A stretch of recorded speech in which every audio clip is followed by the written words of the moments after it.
Hello, ladies and gentlemen. Welcome back for another episode of the Lights Camera Discussion podcast and the final episode in our Paul Thomas Anderson series. We're just going to get cracking into it. We've already done 2 episodes on PTA, so we spoke a lot about him and his actors. So let's get into the third part. Collie, get us started on the film we're talking about.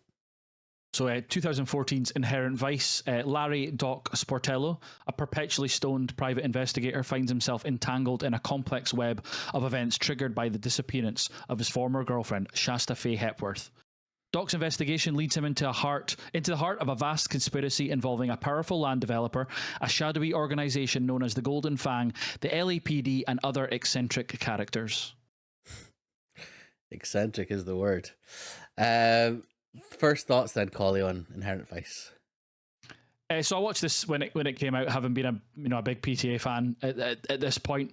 I enjoy it. It's kind of one of those ones that, as much as Magnolia works for being a messy film, I think this doesn't work. I think it's a little bit too long, but I think there are some good performances in it. I feel that this is one of those ones that you could have maybe cut out maybe half an hour of it or something. Mm-hmm. Fair. Yeah, first watch for me. It was really strange. It really felt messy for me. It's definitely his weakest film, and but again, there's a lot of stuff in there that I did enjoy. It just, I think as a whole, it was not what I was used to from the level of Paul Thomas Anderson. Todd? A 4-star film then. 3.5.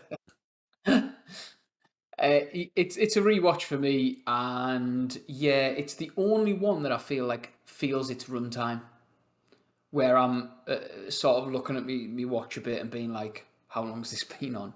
And I, like you say, I'm fine with the plot being secondary in films. I'm okay with that, but this felt a bit more messy than. But there's still a lot to like about it, which is the weird thing. But yeah, it wasn't up to the standard of the rest of these films. Yeah, absolutely. Okay, well, I mean, obviously the main sort of dude in this is Joaquin Phoenix again, playing Larry Doc Sportello. What were your thoughts on his performance, Collie? I think it was great. I think it kind of was just a different kind of performance compared to the kind of deranged, kind of under the surface, violent kind of guy in Freddie Quell. I think Doc's just a bit more of he's a hippie. Essentially, it's set during the hippie times, a bit of a druggie. And it's just interesting, all these different relationships that he has with all these different characters, whether it be an ex-girlfriend, whether it be, a law enforcement guy in like Josh Brolin, or, Del Toro, Martin Short. I think like he carries the film, and I think every interaction is through him for the most part during the film. So he does a great job in that respect. I feel like PTA kind of maybe give him a bit too much of a leash. Not so much that like Joaquin had too much of a leash, but I think like there was not a real direction to Doc, which I get to a certain degree because that's like the vibe of the film in general. And he did make me laugh, and I did enjoy his performance, but as messy as the film is, I just don't think it allowed Joaquin to have a good rhythm to his performance. There was no like standout scenes for me. I don't think that he was able to show how good of an actor he is. It was more just leaning on, this is a bit of a wacky kind of, weird sequence of events. And some of them landed for me, like the Martin Short stuff I think is hilarious, but and the Del Toro conversations and stuff did. But maybe I'm not a massive, we'll get on to her in a minute, I'm not a massive Catherine Waterston fan personally, so I think the stuff with her, and she's missing for most of the film, to be fair, but the stuff with her I just wasn't massively into. Yeah, I kind of same as yourself. Like I felt like tonally it was a weird character. So like normally, obviously, movies are, I think of a movie as a tone and like the different tones in that, and I had it as well. But like it felt like Joaquin Phoenix kind of flirted between different things as well. Like I was just laughing there because I was thinking of, there's a moment where you see a picture of a baby and he just screams. Like I was creasing at that, like absolutely on the floor. But then in other things, he would just be like this sort of like bumbling kind of private investigator, and it was just a weird film for him particularly as being the sort of like the main focus of all the little threads that kind of came off of him. But I think that overall, he probably did as well as he could with it. It's interesting you said there about potentially giving him too much of a leash, or what was or if it was a case of not enough structure potentially in terms of direction of the character. But there was something that was going on. Yeah, it was just a weird performance. Todd. Yeah, so I've written the baby thing down as something that took me out of it. Like when he gets hit with the baseball bat as he's walking through the massage parlor, um, and he like goes, oh, and it's like a big, and I was just a bit like, what are we doing? Like it was so different to everything else him and everyone else in the film was doing. Like, yes, comedic, that's fine, because I think there's a phenomenal comedic performance in this. But like, I don't know, it seemed very. Oh, I still liked what he did for a lot of it, but I think the goofier, over the top parts didn't work for me. Like, didn't land, and it would like take me out of it. I love these conversations. I think his conversations with Bigfoot, with Josh Brolin, are amazing and were some of the best bits of this film. Um, his conversations with Benicio del Toro and Reese Witherspoon as well, which is nice to see them back together in a very different dynamic. But like, I thought the way they interacted with each other was really good. Yeah, I thought it's mental to think that he's come off the back of this, and maybe that's part of the issue. He's come off the back of this like career-defining performance in The Master, and then does this. Where does he have enough to work with? Is the story good enough? There's a lot of questions it threw up. I thought it was good, but I like it's not a film I'll be rewatching, and largely because that performance wasn't there, I suppose. Yeah, I mean, you touched on obviously his conversation with Josh Brolin, who was playing Bigfoot. Personally, I really enjoyed Josh Brolin's performance. Like, some of the stuff he was doing was it was so stupid, but like it was genuinely funny. Like, he was like deep throating it was like a hot Chocolate dog. banana. It was a banana, was it? Yeah. Like, it was just so weird. And I don't know if again, because it's similar to the kind of like I was saying about like Burt Reynolds and stuff. Like, we know Josh Brolin for what he does, and then seeing him do something completely different made it even funnier. So yeah, I thought he was really funny, a really good character. Colin, what were your thoughts on Josh Brolin? I thought he was brilliant. And one of my favourite scenes is actually when they're on the phone together and then his wife takes the phone away and starts screaming. And Josh Brolin's just sitting there like, he's been told off or whatever. And she's talking about like, oh, the police won't pay for half of the fucking psych bills. This is all your fault and stuff. And Josh Brolin's just sitting there like completely awkward. It's a nice physical performance from him. I think like the whole flat top kind of military style of him, but then he's quite informal with Doc and the kind of things and stuff. I think he's great. And that introduction scene with all the cars and then him like walking towards Joaquin, I thought was just a bit of a different performance from Josh Brolin. And then, depending on if you bring him up or not, there's an actor that did a very standard performance for him. I don't know if you'll ask about him in a minute. If you don't, I'll bring him up. Todd, thoughts on Brolin? Just I've written it down as in The Simpsons, when Poochie's not on the screen, everybody should be asking where's Poochie. When Josh Brolin is not on the screen, everybody should be asking where's Bigfoot. He killed me. It was Collie, the scene with his wife as well. I wrote down, with a deductible that could choke a fucking horse about the medical bills, was amazing. But like you say, you didn't know, or sorry, Doc didn't know which Bigfoot he was going to get when he rocked up. Was he going to get this overly aggressive? Was he going to get his mate that he's informal? Like, he was fantastic right the way through it. And like you say, when you see him with that haircut and that sort of police persona, you're expecting, right, here's another classic Josh Brolin hard man, angry performance, and it's not what you got at all. I thought he was fantastic throughout. Collie, who was that character you were talking about? That Owen Wilson. Yeah. Owen Wilson just played Owen Wilson again. And he was really good. Like, I love Owen Wilson, but it was just like, it was very much a whoa, like Owen Wilson performance. He was good. Like it was good to see him, but it was just, he didn't bring much, you know. Like PTA was just like, yeah, just be yourself. It's fine. And it's the meeting when they see each other, like when he's in the like that. Wilson's just sitting in like the room with the guy with the swastika on his face, or that sorry, the Hindu love symbol. Sorry, it's not a swastika. There's a guy corrected. Yeah, just like the whole like wide-eyed Owen Wilson, like recognized face was just good. I thought he was funny, but it was Owen Wilson. Yeah, definitely. Again, some other sort of like characters that we had there. Collie touched on Catherine Watterson as Shasta Faye. You're not a big fan of hers. I'm not. There's some stuff that I like her in. There's some stuff that I don't. I just find her delivery, and I don't know if it's just the way she talks. I don't know. It's just weird. I'm not a massive fan of her. She's all right, and she was okay in this. The scene with her like seducing Doc and stuff was very highly charged, because he just comes in. Oh, sorry, she just comes in naked, and he's just like lying back on the sofa, like what the fuck's going on?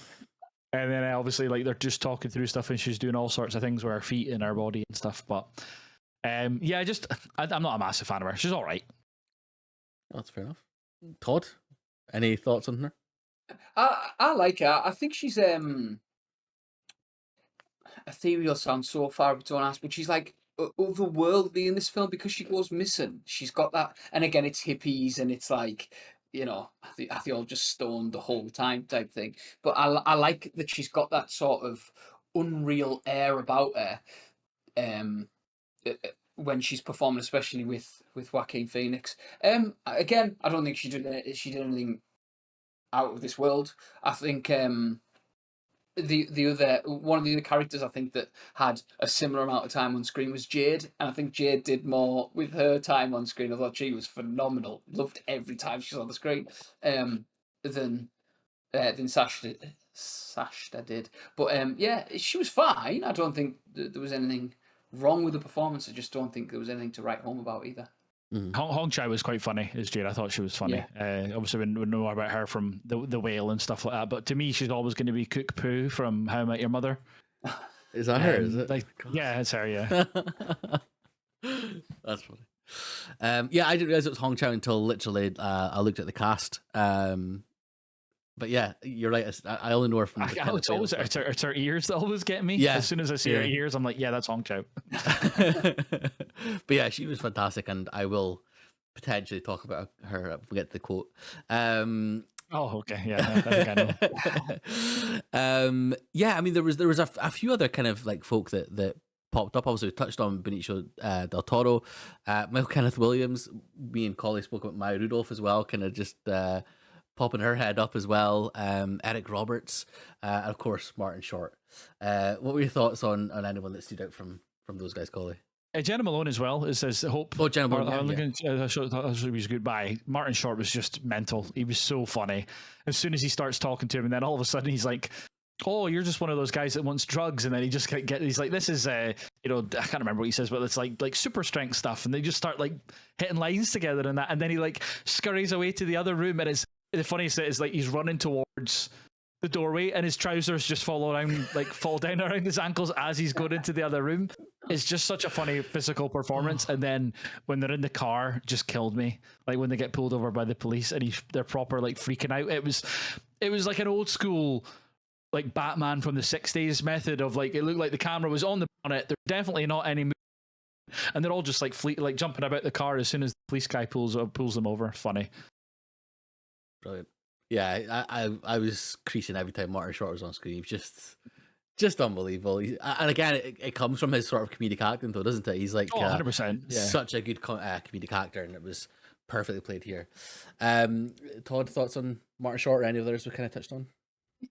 I think you fit Martin Short perfectly. He's one of those iconic comedy actors, and he gets it perfect, especially with the costume. I thought it was perfect. Benicio del Toro is playing another Benicio del Toro character. He's fine. He's serviceable. Jenna Malone, I think, is a great shout. Again, she doesn't have a lot to do, but what she does better than some that are on screen for a fair bit longer.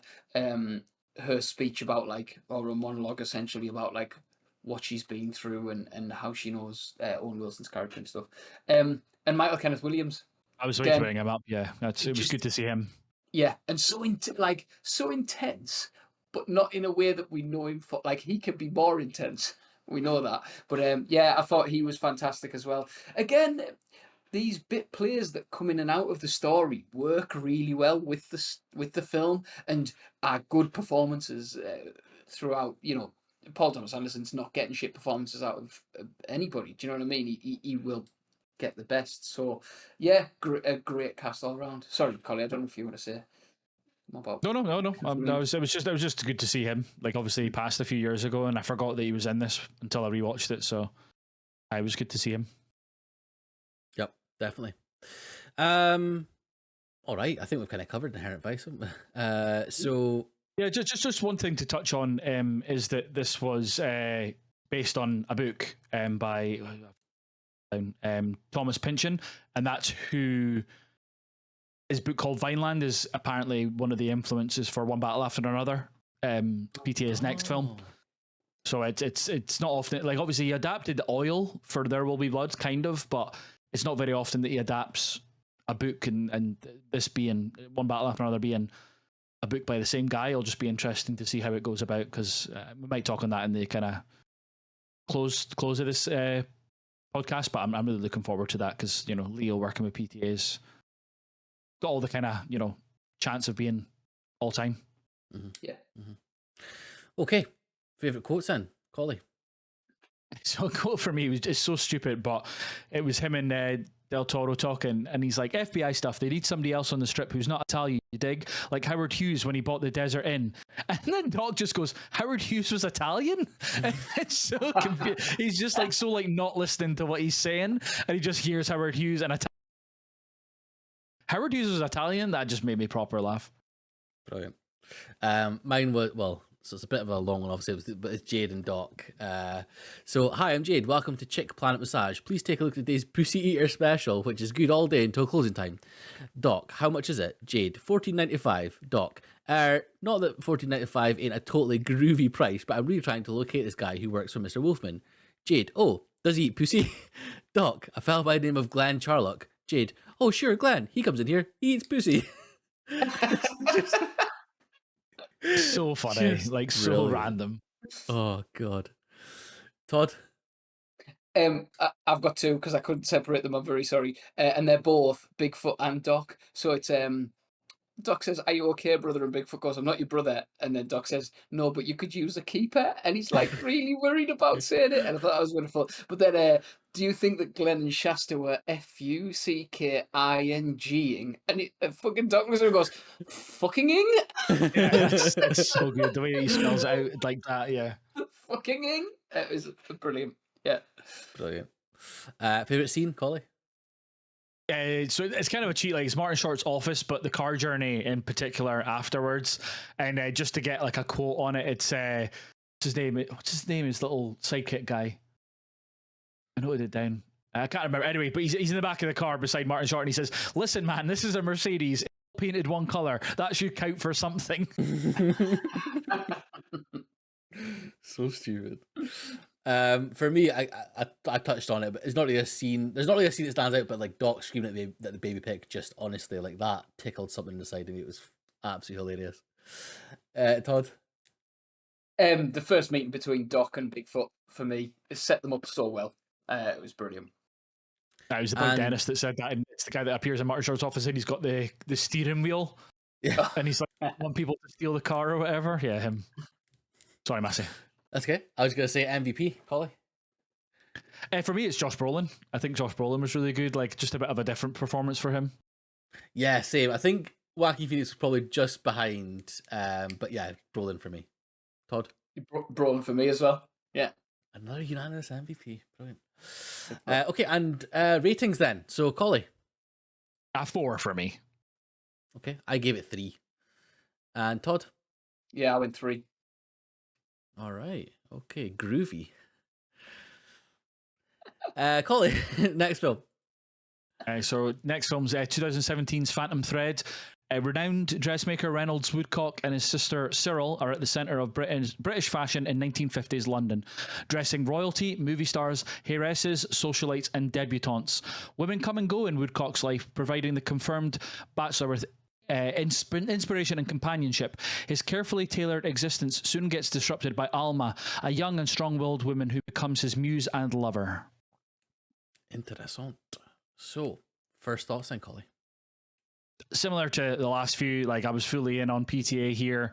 To see or to hear that he was working with DDL again, this was, watch this as soon as it comes out thing. And it's one of those, I enjoyed it when it first came out. It's very different to all of his other films, but it's grown into be, one of my favorites that he's done.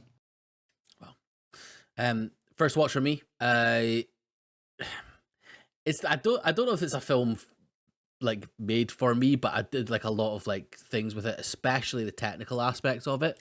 In terms of the story and stuff, there's a couple of things that were lacking for me, but and we'll talk about this, but I thoroughly enjoyed the ending. I thought it was a really interesting way to end.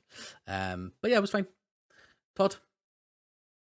This is one of a rare film where I've really struggled to score it, because objective, I know you can't be objective about film. Technically, it's a fucking phenomenal film. Every aspect of it, but there was just something that didn't hit for me, and I don't know what it was. And that's why, it's probably not something I'll watch frequently. I'll probably watch it again at some point, but it's not something I'll watch frequently. But yes, it's an interesting film is the best way that I can put it now, without going into more detail. Good stuff. All right, well, let's go into the sort of the main centerpiece of this film, and it's Daniel Day-Lewis as DDL as Reynolds Woodcock. Collie, thoughts on his performance here? I think he was fantastic. It was amazing. It was an amazing chance for him to show a different kind of string to his bow. Use that phrase again from earlier. We're used to obviously him as Daniel Plainview, and this is so like soft spoken. But I think there's just as much like underlying bubbling threateningness to Reynolds at times as he did when he played Plainview. I think like his voice or his accent choice, it's probably one of the closest films he's ever done to his real accent. If you see him in interviews and stuff, he is quite soft spoken. And just stylistically, his hair and the way he dresses, I think it obviously mirrors the fact that he is a renowned dressmaker and stuff. But classic DDL spent a year in the lead up to this film learning how to make dresses. It was some sort of, I think is it Balenciaga or something, it's like a famous designer. And he was so good at making dresses, he could replicate an iconic dress that they made once upon a time or something after this. So you think like when he's being, Bill the Butcher or Plainview, and it's like mannerisms and stuff like that, but he like actually went away and learned to do that, and that's just dedication to his craft. Up until, a little while ago, this was his last ever film. He said after this he was retiring. He's obviously coming back out for his son's film at the tail end of this year, which I'm looking forward to. But, if this was to have been his last ever performance, I think it's kind of, icing on the cake, kind of just, again, another aspect of how he can be on film. Some of the quotes that he had in his film, some of the interactions, especially with Alma and his sister, are spot on. And yeah, this film just grows on me every time I watch it as well. Good stuff. Yeah, I really enjoyed him as well. It's so interesting hearing about what he does out with the film, to get ready for that, to get ready for the performance, and doing that, becoming like a dressmaker, giving a year of your life up to, get into that mindset. It's such an interesting way to do it, and I think it's one of the things that add to the mystique of him, isn't it? So yeah, I thought his performance was excellent. He came across as, I don't know if he might be like autistic or like have some sort of like Asperger's, or if he's just like a really kind of a man that just knows what he likes and sticks to what he knows, and that sort of thing. Like, is so detail driven, obviously as a dressmaker as well, that he just kind of sticks to that side of things. But it never came across as it being like a sometimes with mental illness or something like this, or like a autism, it can be sort of played as like a parody, or a bit like you can like 100% tell they're autistic. It's never like that. It's always quite ambiguous as to what his kind of drives are in his life. So it was interesting to see him kind of sort of dance around that. I thought, just like when he would talk about like his mother and stuff, and like his past, like uh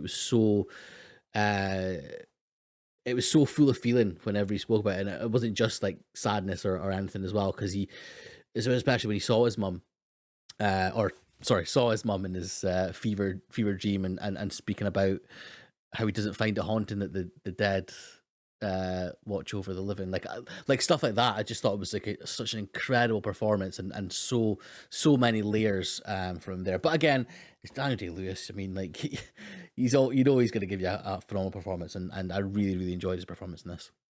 Todd? Yeah, again, I'm with you. It was, I think the difference, and it's hard not to compare when we're watching them so close together, but the difference with Plainview to this is there was always an air of he's doing it for himself here. With Plainview, there was always an air of like, what's the underlying motive? Where with this, there were moments where I felt like he was happy. There was moments where I felt like he was genuinely happy to be there, and like that he loved Alma. Do you know what I mean? That kind of thing. And I think that was big. I loved how blunt he was. I loved that in the opening where he's talking about I refuse to have a confrontation before such a big day. I refuse to spend so much energy, and again, that could have been just a drop in the ocean type thing. It could have been a throwaway line, and the way that he delivered it set that character up perfectly. I won't say my favourite quote because it is the quote that I'll be using later on, but the way that he talks with people and the way that he sort of dismisses people when he feels like he needs to was amazing. But again, I like the softer sides of him. The moment with the mushrooms at the end, where she's talking about, I want you ill and on your back, and there's that sort of like that stubborn, but also like he knows that he's got somebody who he loves, and that taking that bite was just phenomenal. He's, yeah, fantastic. Okay, well, the other sort of like two sort of main actresses, you had Vicky Creeps as Alma, and then Leslie Manville as Cyril. Colin, what were your thoughts on them and their relationship to Reynolds? I thought Alma's was fascinating. Like he goes down to the restaurant or whatever for his breakfast, and that interaction, he just keeps listing stuff and she's noting it down and that, and like, what else are you gonna have in a pot of tea and stuff like that. And then at the end he goes, and sausages, and then she like notes that down, and then he takes that offer and he's like, well, you remember it. And I just think that initial interaction of him obviously taking something that she'd handwritten, and then she manages to, you know, detail orientated, manages to take everything to him, no issues or anything like that. I think he's just immediately attracted to her physically, but also on a like intellectual level. I think like he's like, oh, I've found my next muse here. And obviously we only see the tail end of him with his previous muse when Cyril's like, do you want me to get rid of so-and-so? I can't remember her name. But you can tell that there's something like instantly different with Alma. And I love how accentuated the noises were when she was having her first breakfast with him. Like the noise of her making the toast. I think PTA must have like obviously turned that up because we were trying to hear it through Reynolds' eyes, like how loud that must be for him to hear. Whereas like if they just mic'd up the room, like it was like so loud and so irritating for him. It was irritating for me to listen to as well.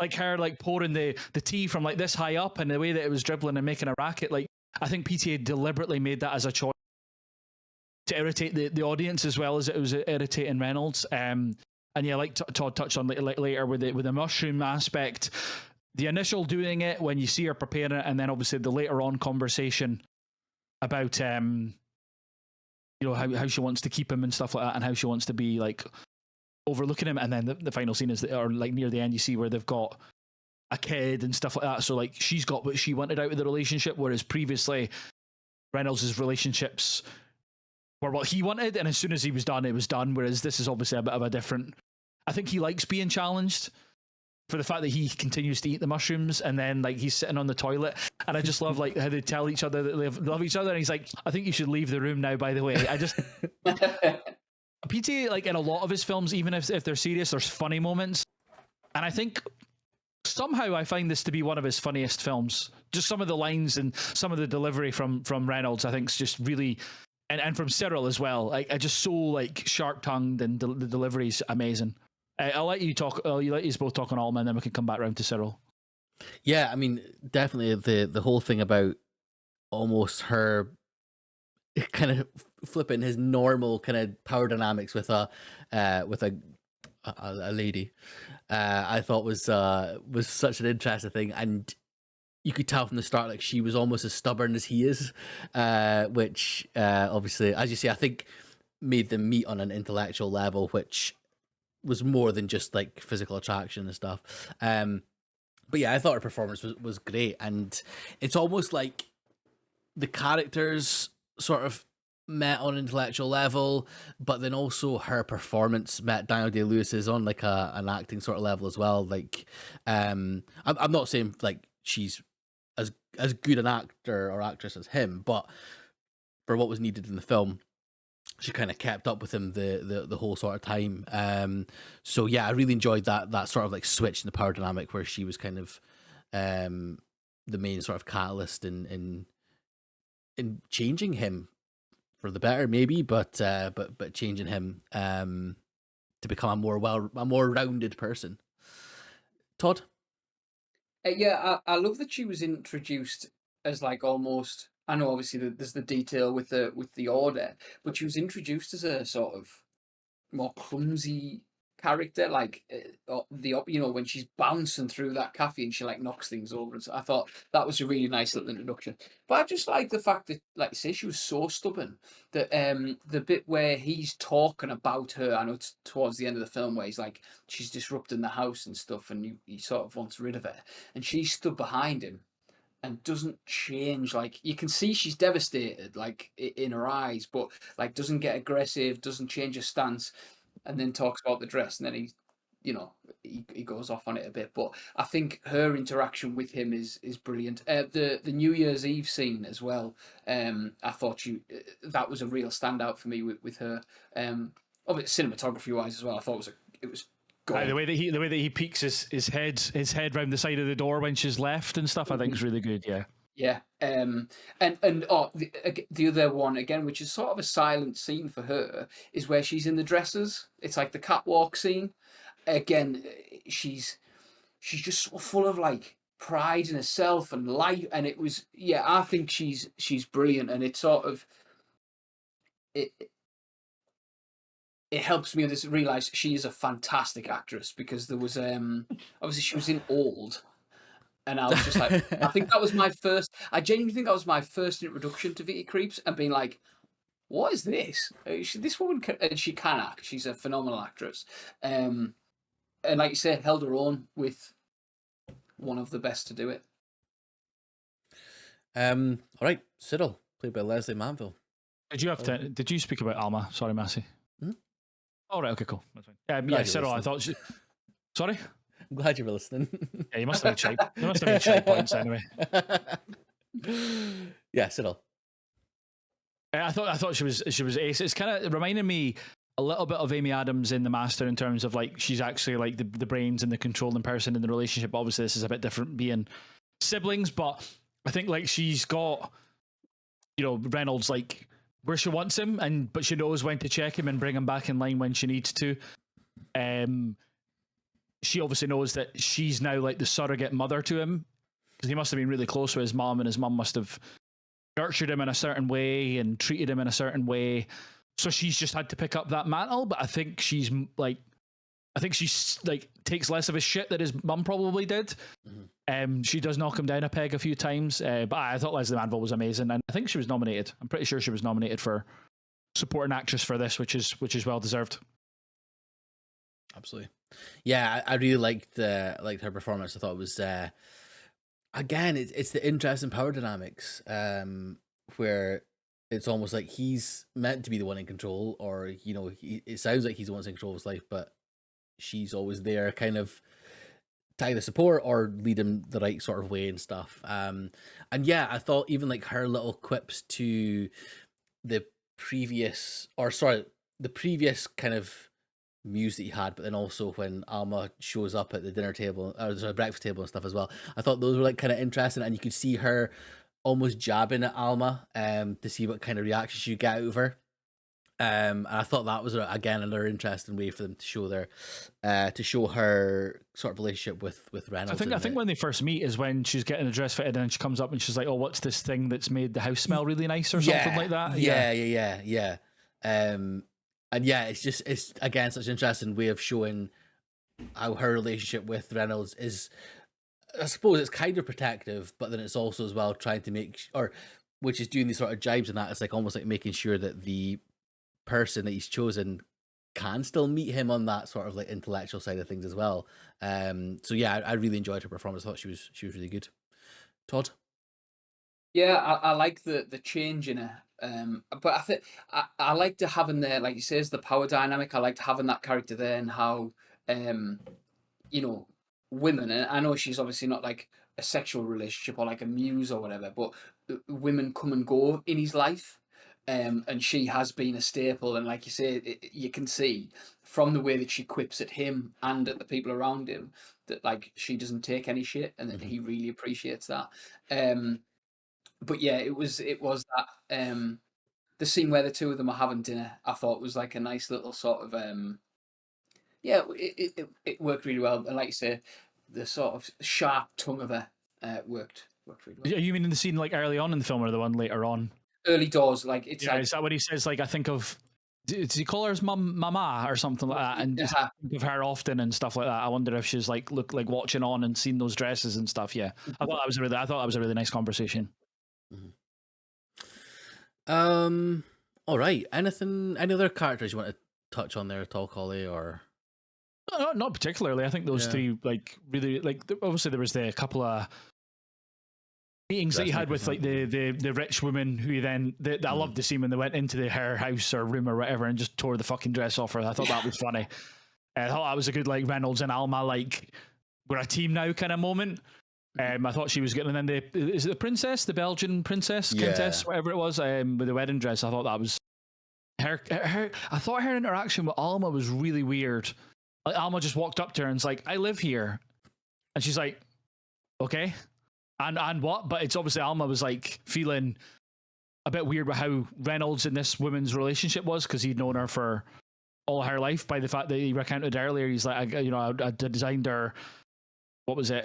Not her baptism, but his communion dress and stuff like that. So you'd known obviously this woman for a long, long time. So Alma obviously felt a bit threatened by that. But nobody really worth nobody worth mentioning. Seems harsh, but the film was just carried by these three, really. The three, yeah, definitely, absolutely. Okay then. Well, let's go on to favorite quote then, Collie. It's the Cyril quote when she says, "Don't pick a fight with me. You certainly won't come out alive. I'll go right through you, and it'll be you who ends up on the floor." Understood? Like it's because he says to her, "Shut up, Cyril," or something. He's like, "No, you shut up," and then she says that. It's oh my god, it's so good. Yeah. I chose the Alma one at the end. I want you flat on your back, helpless, tender, open with only me to help. And then I want you strong again. You're not going to die. You might wish you're going to die, but you're not going to. You need to settle down a little. Like that is just the proper shift where it's like she's in control in this moment in time. 100%, yeah. Yeah. Todd? mine is the tea is going out, but the interruption is staying here with me. Yeah, that's so funny. Whoa, amazing, so good. Favorite scene, Collie? It's the one when Alma serves asparagus and butter, and they have that like argument and stuff like that. And he's like, "Oh, are you asparagus?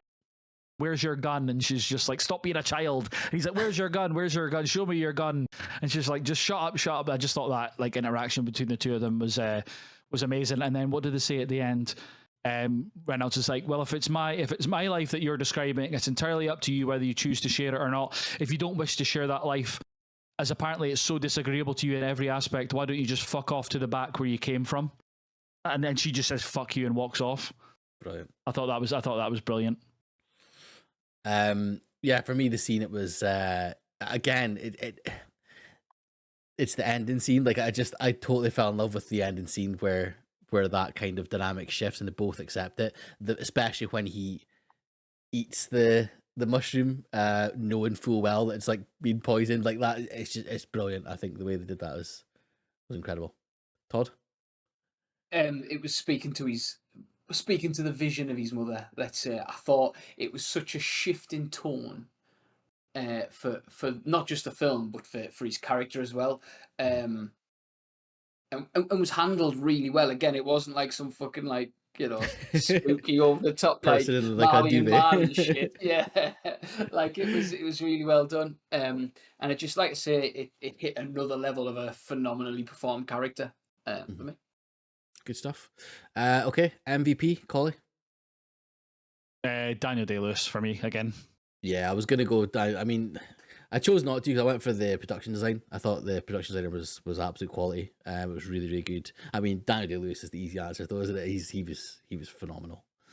Are you even in the costume design or the production design? Costume and production design, like both of it, I thought was because it wasn't even nominated for production design. It's mental, isn't it? Like yeah, crazy. Todd, MVP. Yeah, so I floated with the cinematographer at first, but I had to go with Daniel Day-Lewis because again, he's just pulling out performance after, and like I say, he chooses them carefully, but that's what not just a good actor, a great actor does. Yeah, absolutely. It's interesting you're saying about the cinematographer because apparently I think it was Phantom Thread. It's not the normal cinematographer that he works with. Let me just double check that. Yeah.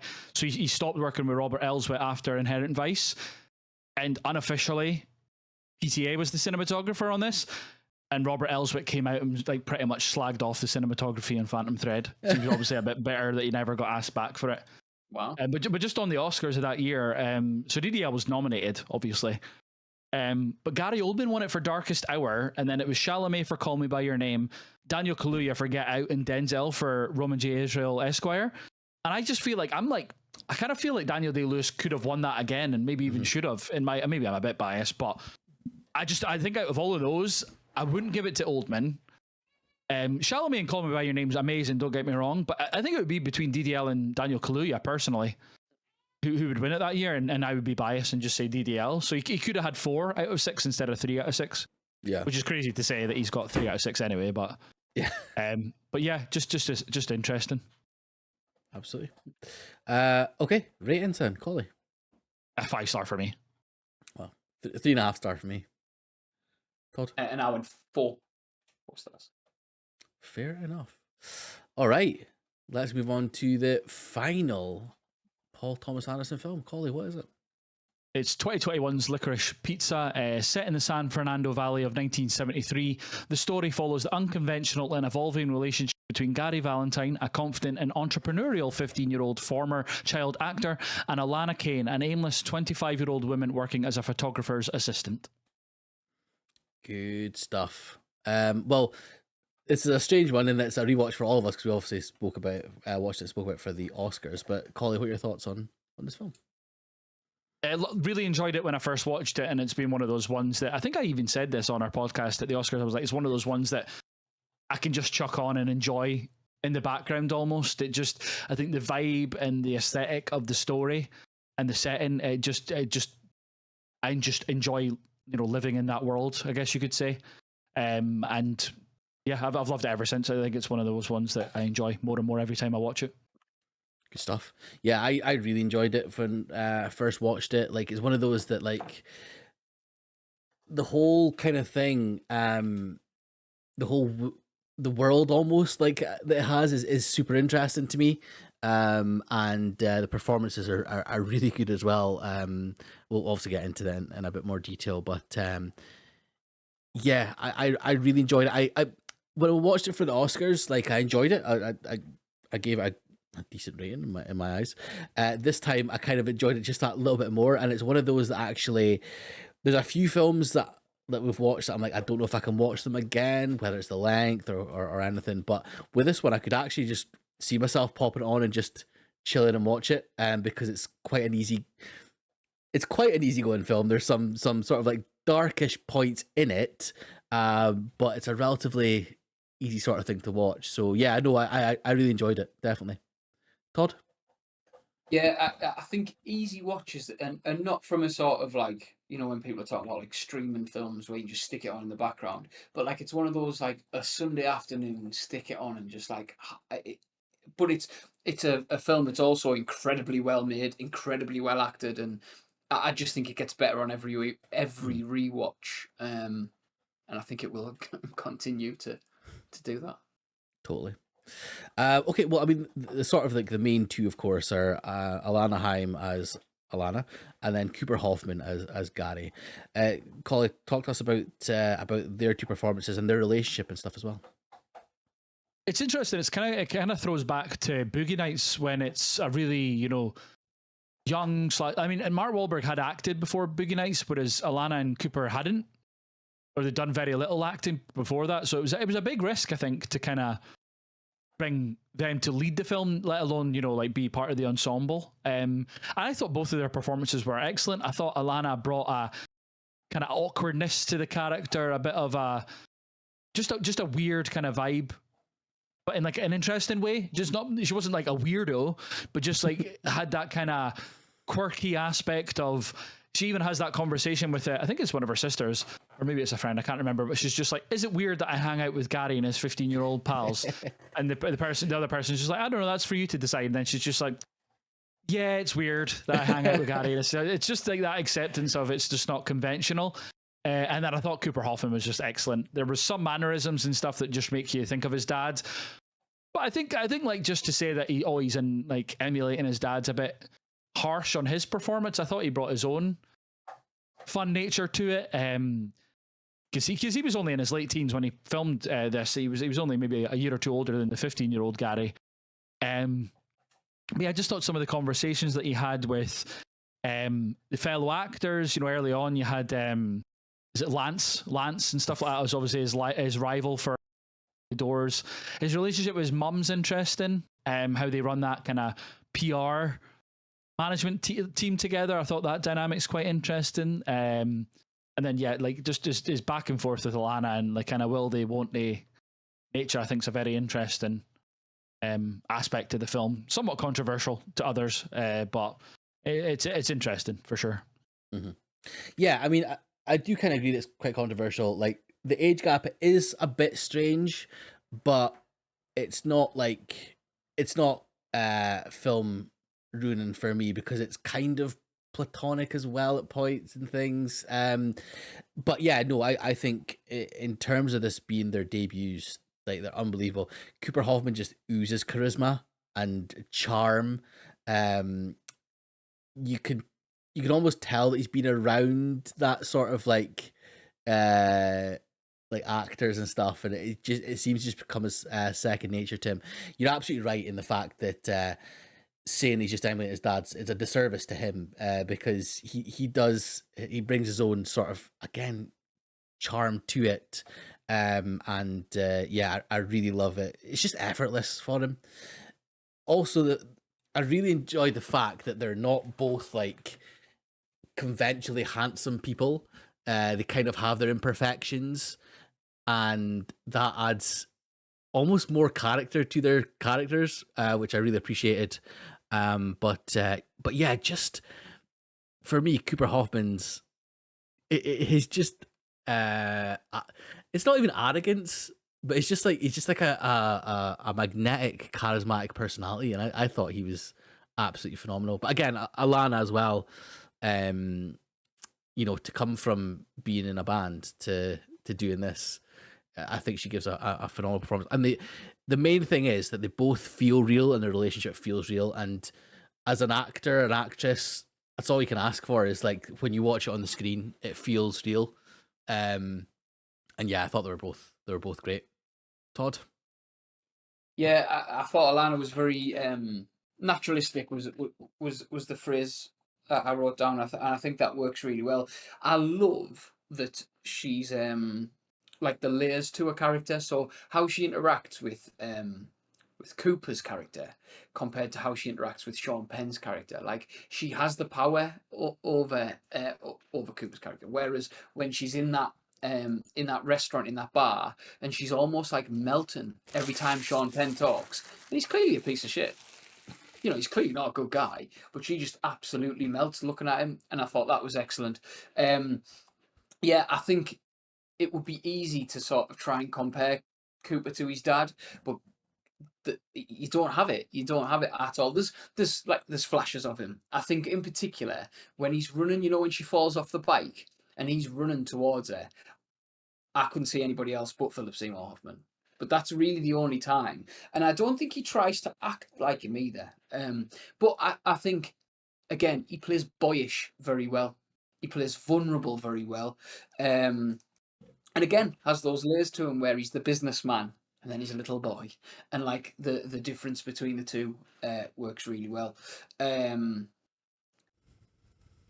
it's I don't know how old he was, but like seeing an older, he's obviously not 15, but playing He's 18 or 19. it's a sort of playing, he is an actor playing a younger lad trying to be an adult. And I just think that's fascinating. Like, and is again such a talent. But their relationship's amazing. And like you say, it's weird and it's quirky as such that it's platonic and it's not, because at one point when she gets jealous, when they open the mattress store and she's like, "Who's that?" and like looking on at them. And again, that's down to her performance. There's no real dialogue in that sort of 5-minute scene that she has. It's all down to her performance. I think they were both fantastic. Yeah, the bit that got me there is like she goes over to Gary and she like hugs him from behind. She's like, "I'm so high," or whatever, and he kind of blows her off. And then later on, it cuts to her and she's just lying on one of the beds, and Cooper and that Gary and that other lassie are chatting on one of the beds, and it just cuts to Alana and she's like lying back in a bed like that. And she's just fucking staring at them. It was such a funny, like, it's one of those ones like we were talking about earlier with Eddie and that kind of Frank T.J. Mackey of just, it's just their face in the middle of the screen, but just like this kind of dazed, high as fuck like glare that she was giving them just made me laugh.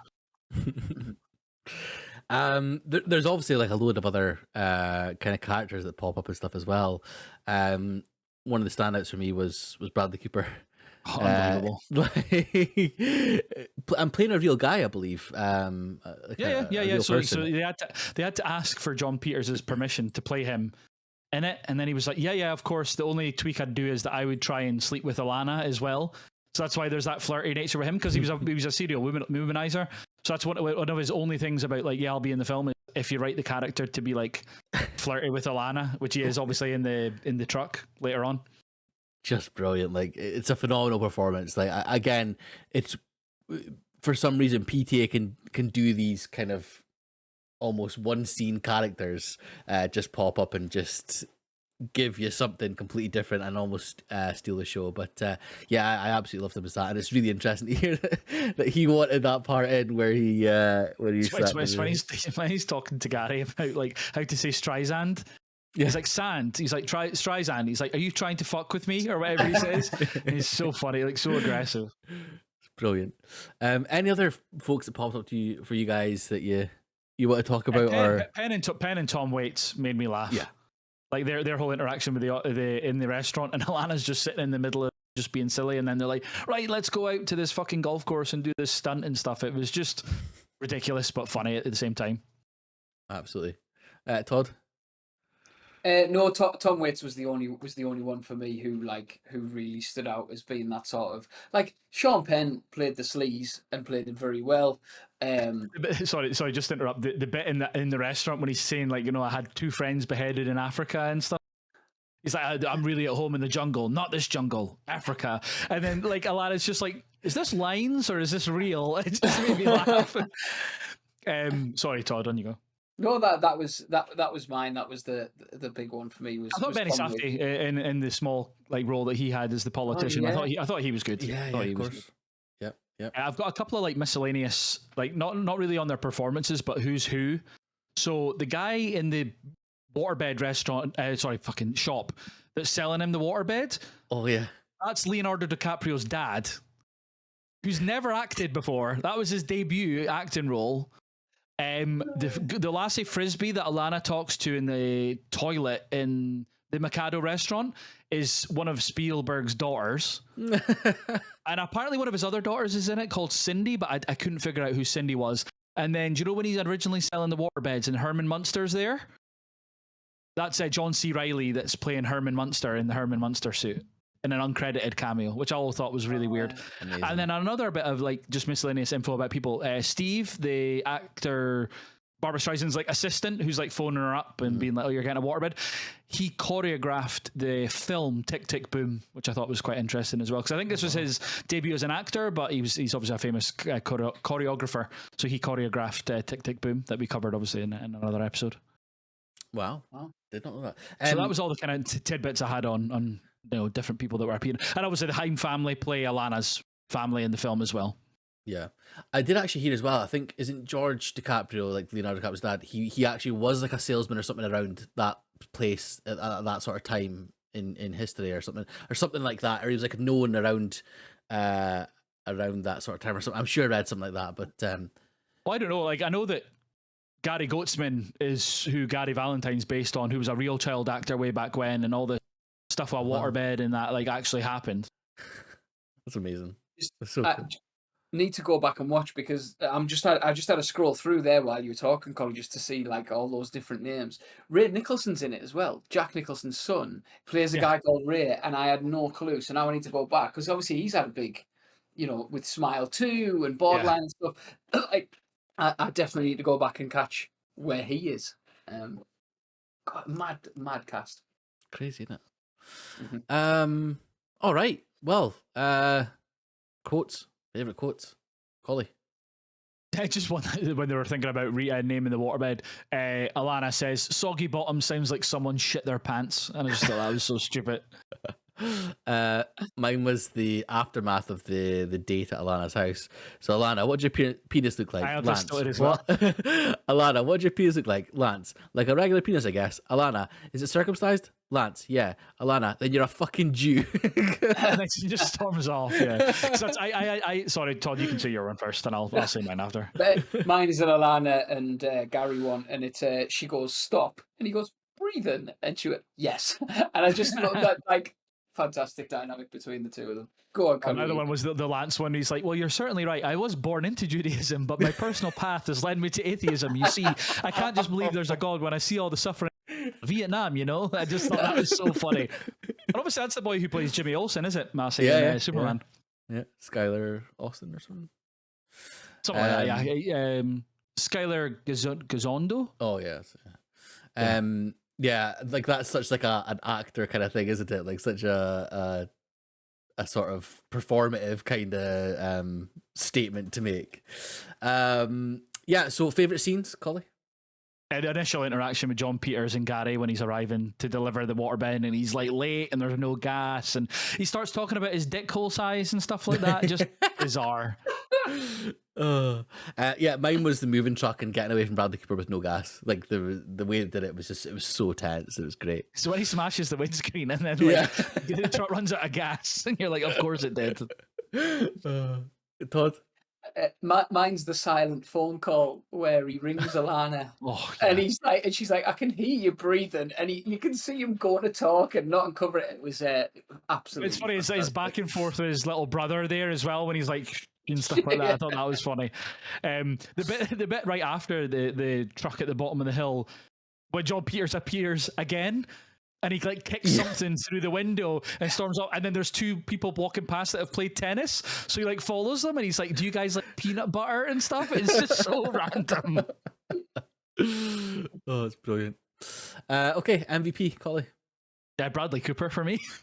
Nice. Cooper Hoffman for me, so another Cooper. But yeah, I've spoke about why. Todd? Alana Haim for me. Nice. Brilliant. So, yeah. So it's not unanimous. Okay, ratings then for Licorice Pizza. Collie? 5-star for me. Good stuff. I went for 4 stars. Todd? 5 stars for me. Yeah. Good stuff. Good stuff. All right. Well, that's us gone through all the films for Paul Thomas Anderson. Sorry, Todd. Sorry, it was 4.5, not 5. I got overzealous. I apologize. Oh, okay. You're just trying to suck up to Collie there, were you? Yeah, trying to be the same. Yeah, so that has gone through the Paul Thomas Anderson film. So let's do our rankings then, as we always do at the end of the episode. So, Collie, see, this is obviously your boy. How about you give us your Six rankings out of the 9 or 5 stars, but I'll rank them as good as I can. So I got Inherent Vice at number 9, Hard 8 at number 8, Punch Drunk Love at number 7, and then it's Magnolia, Licorice Pizza, The Master, Phantom Thread, Boogie Nights, and There Will Be Blood. Wow, interesting. I'll go from bottom to top as well then. So Inherent Vice bottom, then Hard 8, then Phantom Thread, Licorice Pizza, Magnolia, Boogie Nights, Punch Drunk Love, The Master, There Will Be Blood. Todd? Again, bottom to top, Inherent Vice, Phantom Thread, Hard 8, Punch Drunk Love, Licorice Pizza, The Master, Magnolia, but I feel like they could Boogie Nights, and There Will Be Blood. Good stuff. Well, that is another director down. So what happens once we've finished with a director? It goes on to the next person's choice. Todd, announce your director for the next episode. So on the next episode, we will be watching the films of Jeremy Saulnier. And those films are Murder Party, Blue Ruin, Green Room, Hold the Dark, and Rebel Ridge. Loads of colours in Very there. excited. Blue, Yes. green, dark. I like it. I like it. Dark's a colour, is it? Yeah, you can have dark green, you can have dark blue. Well, guys, thank you so much again for watching and listening to our Paul Thomas Anderson episode. Again, please go back, listen to part 1, part 2, and obviously this one's our part 3. Let us know what you think in the comments. Let us know on Twitter at LCD_pod. Just write a comment to us. It's absolutely fine. Just post it to us. And of course, remember to like, subscribe, and follow wherever you're watching or listening to us. But we will be back next time with Todd's Jeremy Saulnier pick, and we'll see if they're any good or if they're not. But guys, thank you so much, and we'll see you in the next one. Bye bye. Cheers.